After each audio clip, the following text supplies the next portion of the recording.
Now we want to bring in Alex Berth Mitchell, who we saw just now in Tom's piece. He was on Bourbon Street when all this happened and joins us now. Alex, good morning. First of all, we are glad you are okay. Thank you for taking the time to speak with us. I mean, just set the scene for us. Describe what Bourbon Street was like before all this happened and just how crowded the area was. It's actually a really nice night. A lot of people having a good time, just enjoying it. I was on a balcony just throwing beads and getting people to dance and having a good time.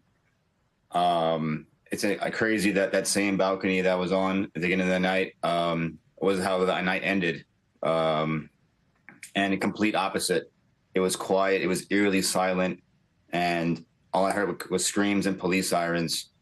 And when I recorded that video, I felt like I was the only one who was broadcasting. I thought I was live, but I just was recording a video. Just what was going on. It was honestly, I couldn't help. I couldn't jump off a balcony and help, but the police weren't letting us. And it was just honestly insane. I've never experienced that before. And I also wanted evidence in case it was still like an ongoing scene. And sometimes it actually helps. I know sometimes they ask for phone footage if people were there. And it was just honestly an insane scene. Talk about the moment that you knew that something was wrong. We understand you were right at the beginning of the street where this first started. What did you see and hear when it began that told you that something was happening? Well, I'm not going to lie. I kind of had a gut feeling. Nothing that something was wrong. Just kind of wanted to go back in the club. My Apple Watch told me that I was doing a workout from walking so much. And I was like, let's go back to the clubs, have some more fun. I came out here to have fun for once on New Year's Eve and make a memorable year. And it was quite memorable because we decided to go in, kind of saw a large crowd coming towards us. And I was like, yeah, it's definitely going to our club. Had this wristband actually here, and it might have saved my life because I got right back into the club that I went in earlier and didn't have to wait. If I was on the street any longer, I think maybe even a minute longer, I could have been dead, injured, and honestly, I feel guilty sometimes. I talk about it and I feel guilty that I wasn't on the street. And I feel like I'm taking away from people who have lost loved ones because I'm sharing my story. But I didn't realize until today that I'm a victim of this. It's not just, I was a witness of it. I saw it it was hurtful. I couldn't help people around me. It was honestly really hurtful.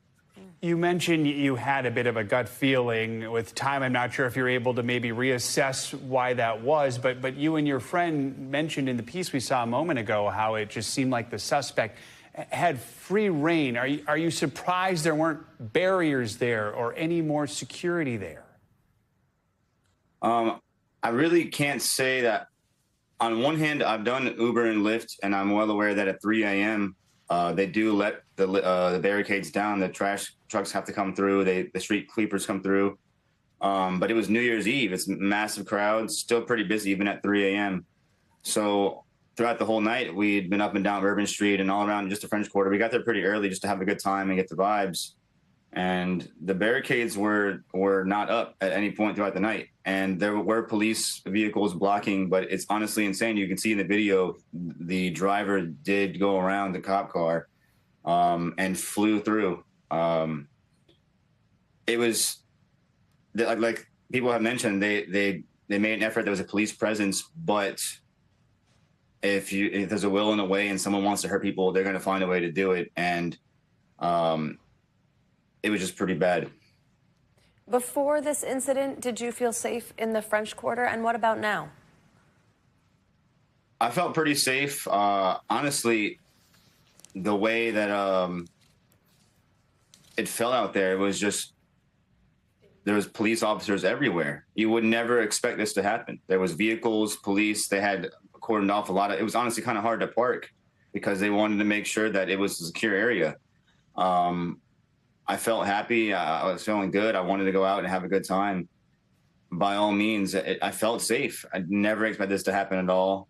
In fact, this happened in Germany just last week for Christmas. And no one would ever think this would be happening again across the world just so soon.